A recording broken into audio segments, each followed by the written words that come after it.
Ring ng cellphone ng hudyat na nagkaabutan na ng droga sa bahay mismo ng babaeng target ng buy-bust operation sa Barangay Sangandaan, Quezon City. Kaya sumugod na ang mga backup na pulis. Pahirapan ang pagpasok sa pasikot-sikot na bahay ng umano'y tulak na nakilalang si Amor Furaganan. Buy-bust money. Ego. Positive. Ito, positive, Ego. Bukod sa 10,000 pisong buy-bust money at isang plastic sachet ng shabu na in-score kay Furaganan.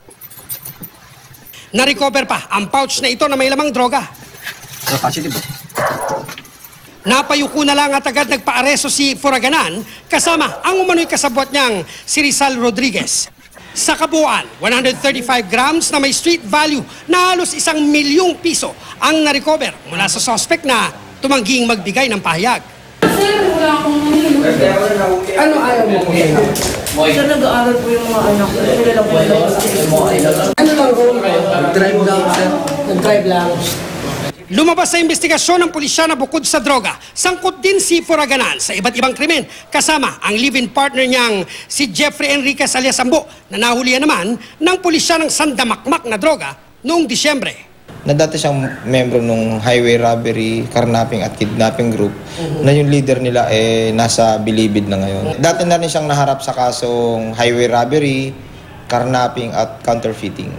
Madaling araw naman kanina nang maaresto sa buy-bust operation sa barangay Sauyo, si Mohaimin Ibrahim alias Moy na nagpakilalang anak ng kagawad sa barangay Kulyat. Naaresto rin ang kasama niyang minor de edad na babaeng criminology student. Mahigit 30,000 pisong halaga ng shabu ang na-recover sa kanila. Napagutusan din po. Pero alam niyo bang droga yung ibibenta? Opo. Ito nga yung nakakalungkot dito, saka nakakagalit dito sa grupo ng sindikato ng droga.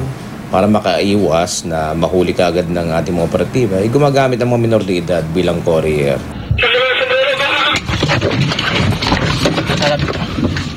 Sa huling buy-bust operation naman sa barangay Sauyo rin, dayong mga tulak naman mula Valenzuela at barangay Sangandaan ang tinarget ng mga otoridad.